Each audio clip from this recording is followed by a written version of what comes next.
بسم اللہ الرحمن الرحیم وبہ نستعین اما بعد۔ وضو کب اور کن چیزوں سے ٹوٹتا ہے اس کے متعلق آج بات کی جائے گی۔ جن چیزوں سے وضو ٹوٹ جاتا ہے وہ دو قسم کی ہے۔ نمبر 1، جو انسان کے جسم سے نکلے جیسے پیشاب، پاخانہ، ریح یعنی ہوا وغیرہ۔ نمبر 2، جو انسان پر طاری ہو جیسے بے ہوشی، نیند وغیرہ۔ پہلی قسم یعنی انسان کے جسم سے نکلنے والی چیزوں کی بھی دو قسمیں ہیں۔ نمبر 1، جو پیشاب و پاخانہ کے راستے سے نکلے۔ نمبر 2، وہ جو باقی جسم کے کسی مقام سے نکلے جیسے قے، خون وغیرہ۔ ان دو راستوں کے علاوہ جسم کے باقی حصے کے کسی مقام سے کچھ نکلنے کی یہ صورتیں ہیں۔ کوئی ناپاک چیز نکلے اور جسم پر بہہ جائے، مثلا خون، پیپ ملا ہوا خون یا پیپ وغیرہ، تو وضو ٹوٹ جاتا ہے، خواہ تھوڑی سی ہو۔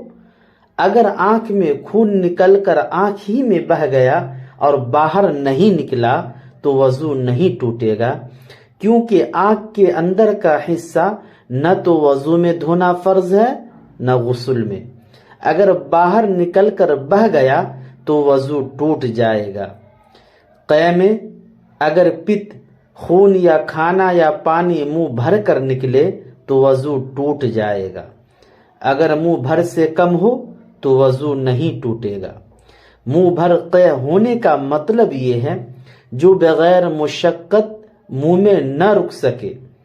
اگر خالص بلغم نکلے تو وضو نہیں ٹوٹے گا، خواہ منہ بھر کے ہی ہو۔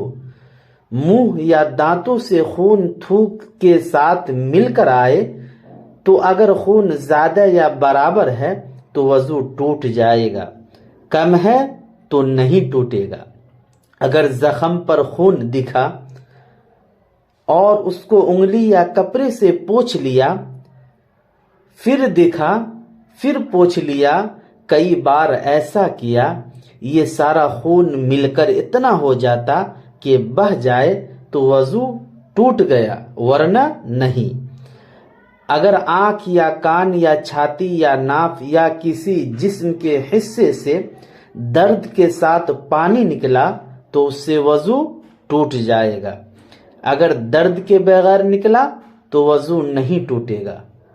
آنکھ نہ دکھتی ہو نہ اس میں کھٹک ہوتی ہو، محض نزلہ کی وجہ سے یا یوں ہی پانی بہے یا آنسو نکل آئے تو وضو نہیں ٹوٹے گا۔ اگر جمع ہوا خون مسور کے دانے کے برابر ناک صاف کرتے وقت نکلے تو وضو باقی رہا۔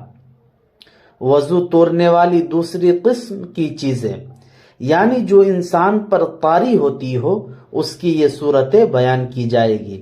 نمبر 1، نیند، لیٹ کر سونا، خواہ یا چت ہو یا پٹ ہو یا کروٹ پر تکیہ وغیرہ کے سہارے سے ہو یا کسی اور شکل پر ہو جس سے سورین یعنی چوتر زمین سے جدا ہو جائے، یا صرف ایک سورین پر سہارا دے کر سو جائے تو وضو ٹوٹ جائے گا۔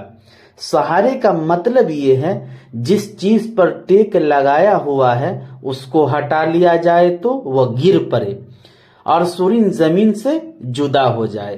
اگر سہارا لیے بغیر کھڑے کھڑے یا بغیر سہارا لگائے بیٹھ کر سو جائے، یا نماز کی کسی حیت و حالت پر جو مردوں کے لیے مسنون ہے، مثلا سجدہ یا قاعدے میں مسنونہ حیت پر سو گیا تو وضو نہیں ٹوٹے گا۔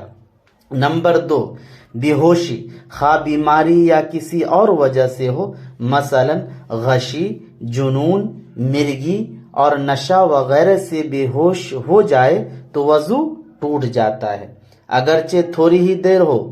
اس کی حد یہ ہے کہ اس کے پاؤں میں لغزش آ جائے۔ نمبر 3، نماز کے اندر قہقہا مارنا یعنی اس طرح کھلکھلا کر ہنسنا کہ اس کے برابر والے سن لیں۔ کہا وضو اور نماز دونوں کو توڑتا ہے، خواہ جان بوجھ کر ہو یا غلطی سے ہو۔ اگر نماز کے باہر کہا سے ہنسے تو وضو نہیں ٹوٹتا۔ نمبر 4، مباشرت فاحشہ یعنی عورت اور مرد کی شرمگاہوں کا اس طرح ملنا کہ ننگے ہو تو وضو ٹوٹ جائے گا۔